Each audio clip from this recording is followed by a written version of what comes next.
Mike, you have 5 bets that you're going to plant your flag on as we move into college football season as well. Yeah, let's start out here with a little USC Trojan fight on action. And this was one that was interesting to me because I actually had USC to win the Pac-12 originally. That's plus 195. I decided to go for the extra 40 cents here and say USC to make the college football playoff.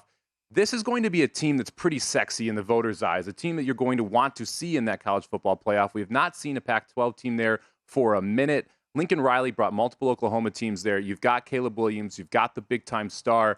And when you look up and down this schedule, to me, there's only a couple gotcha games. And I think a 11-1 USC team is a very, very viable choice to make this playoff this year. You're going to, like you said, have a couple SEC teams in. You're probably going to have the winner of Michigan, Ohio State. It's that last spot. It's going to be Clemson, Florida State, Texas, or USC.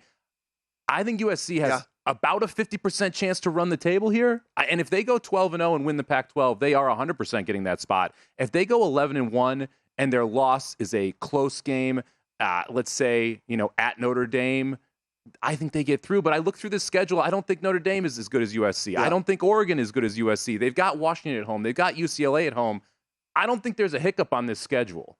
So I'll take USC to make the college football playoff at plus 235. And if you look, at least those high-profile games are in the second half of the season as well. Those will be at least more fresh in voters' minds. You have that Notre Dame game. You also have that game with Washington. And as we were talking about a little bit earlier, maybe Washington, they are getting a lot of love out there. Now, whether they're going to live up to it, we don't really know or not. But if they do, that is actually better for USC, right? It's better for USC for Washington to be better, and then they can beat a better Washington team, which increases their likelihood of getting into the playoff as well. Because as you mentioned, I think it's going to be one of those teams that you mentioned is going to be that fourth squad that gets in. And I think USC certainly, with that Notre Dame game, with the Washington game towards the end of the season, can impress voters enough to get in there. And you have to look at how much Lincoln Riley hit the portal on the defensive side of the ball. That was the big question mark. And I like the fact that you've got essentially 6 snoozers before that Notre Dame game to figure this defense out. You brought in a top-level defensive tackle, a top-level linebacker. You brought in help in the secondary.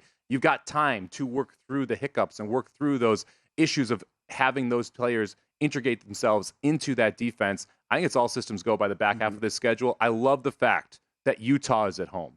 That's a huge difference for me. Utah, one of the toughest places to go play on the road in the Pac-12. I love the fact that Washington's home. You're not going to Oregon State. There's a lot of games here where I don't want to go on the road, and I was able to avoid those with this USC schedule. We did not talk about these beforehand because we wanted them to be a surprise to each other. And so the fact that we both landed on some Clemson bets, while it doesn't surprise me, it is interesting that we both kind of planted some flags in those. Yeah, we talked about this one a couple weeks ago. I still love the over on 10 wins at Clemson here. Minus 105. When you look through the schedule, there's really 3 tough games for them. Notre Dame, Florida State, and UNC.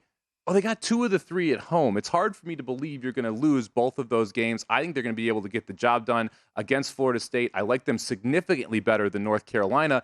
And to me, the rest of the schedule is pretty much a breeze. At Miami, at NC State, Right. Those 2, not that big of an issue to me. The NC State game, a little bit of a worry because it's right before the Notre Dame game. But you've got Notre Dame at home. You've got North Carolina at home. You've got Florida State at home. It's a very favorable schedule in the toughest spots for this Clemson team. I think Klubnik is going to be able to take a step forward with this offense, so I like him quite a bit. And if this offense is very good, the defense still has the talent to be a top 5, top 10 defense here in college football this year. I don't see how you don't at least push this one. Yeah. And to me, the fact that we're sitting on a flat 10 and not 10.5, and you're only laying 105, all of that means it's all systems go here for the Clemson over 10 bet. I'm with you. I think that this is one of those where you're going in and I think you think a bad scenario for you is a push in this, right? I mean, there's a loss somewhere in there because, again, it seems like Clemson always loses at least one game they're not supposed to lose. But a 2-loss season with that schedule, with the way things are laid out, take the push, right? I mean, I'll take the push and feel like I kind of got it in good and they stumbled somewhere along the way for me again. Look, South Carolina's not going to be any good. There's a lot of games in there that they should be able to not even play their A game and still be able to win. And this is a much better Clemson team. Yeah. And if you remember last year, Clemson probably makes the college football playoff if they beat South Carolina at the end of the year. This wasn't a bad Clemson team last year, but it kind of has the stink to it a little bit because they didn't live up to the Clemson expectations of this prior 5-year run that they had. Let's continue on here, and this is just dovetailing off of a good Clemson season.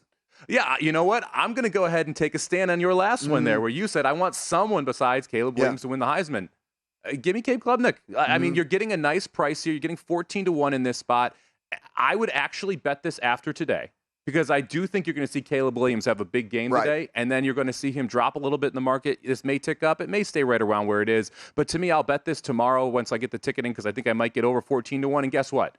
It's not dropping below 14-1 today because Caleb Williams went off. Cade Klubnik, to me, is one of those guys where all the systems are right for a future bet. If I'm looking at these future bets, you need to have the narrative. You need to have a good team around you, and you need to have the offense to be able to put up points and put up touchdowns. To me, that is what you're going to see here. If he goes big, if he ends up throwing and running for the number of touchdowns that we expect from this offense, which I think is going to average over 40 points a game this year, he's going to be in the discussion. This Clemson team is going to be 12-0 or 11-1 based on my over 10 bet, right? They're going to win the ACC. You've got a decent shot here going to the college football playoff as well. The narrative is there. I don't think people want to vote Caleb Williams as back-to-back Heisman. I don't either. That's only happened one time in the history of college football. I don't think this is going to be the second situation. By the way, Caleb Williams got hurt late last year. I'm not really looking for that plus 450.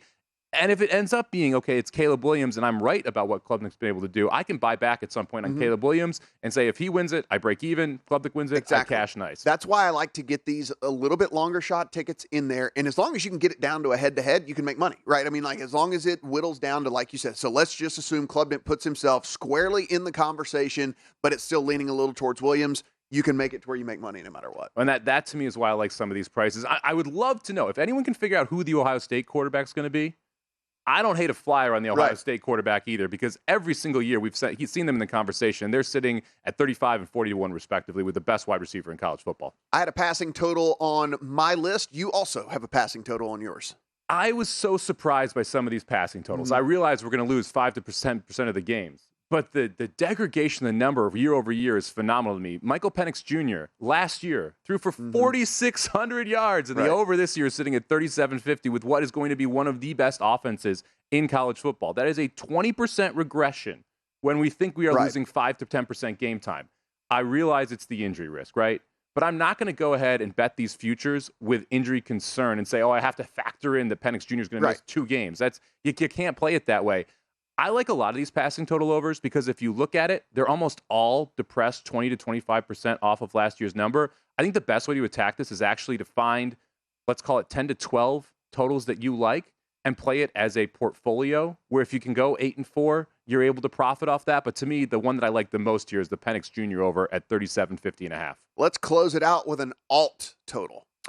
Colorado's going to be bad. Like, let's just call a spade here. Colorado is going to be bad. This is a win total that I hammered everywhere I could when it was sitting at 3.5. It's now down below that number. We had 4s that were available at one point. I love playing the under there. Look, I love Neon Deion, man. Sure. Wonderful quarterback. It's going to be fun. Really good coach. Yeah. I realize the vibe is great.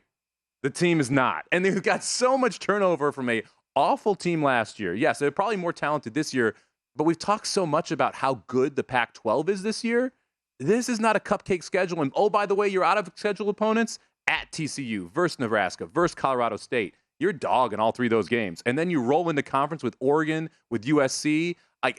I don't see 2 wins on this schedule. I see 1 versus Stanford. Outside of that, you're not beating Arizona at home. Sorry. I can't see the second, let alone the 3rd win here. We have planted 10 flags. How many of those flags will still be standing at the end of college football season? We'll let you know. Go to VSiN.com/subscribe to become a VSiN Pro subscriber today.